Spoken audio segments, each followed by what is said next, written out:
नमस्कार मैत्रिणींनो, स्वागत आहे तुमचं आपल्या किचनमध्ये. काय बनतंय आज आपल्या किचनमध्ये?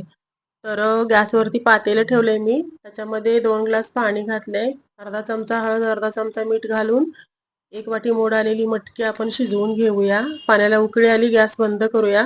आता कढईमध्ये एक मोठा कांदा लांबट आकाराचा चिरून घेतलाय मी. त्याला चांगला काळा पडेपर्यंत भाजायचा. कांदा अर्धवट भाजत आला की त्याच्यामध्ये एक मसाला वेलची, 1 इंच दालचिनी, 10-12 खोबऱ्याचे काप, आलं लसूण घालून चांगलं भाजून घेऊया. थोडंसं काळं पडलं की गॅस बंद करूया आणि वाटण करून घेऊया. हे बघा, अशा प्रकारे भाजायचा मसाला. वाटण तयार झालंय आपलं. आता आपण फोडणी करूया. तर फोडणीसाठी गॅसवर कढई ठेवली आहे मी. एक कांदा बारीक चिरून घेतला. त्याच्यामध्ये 7-8 कढीपत्त्याची पानं, आलं लसूण पेस्ट 1 चमचा आणि हा आपला वाटण केलेला मसाला घालूया.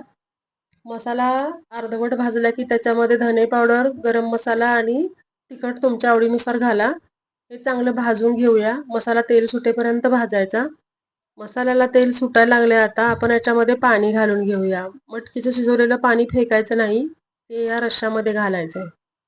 आणि लागलं तर दुसरं थोडं पाणी गरम करून घालायचं, म्हणजे रश्श्यावर तर्री येते चांगली. तर आपला मिसळचा रस्सा तयार झालेला आहे. खूप छान रस्सा तयार झालाय. आता आपण सर्व करूया. अशा पद्धतीने मी मिसळ केलेली आहे. रेसिपी आवडली तर तुम्ही सुद्धा ट्राय करा आणि कमेंट करून नक्की सांगा रेसिपी कशी झाली आहे.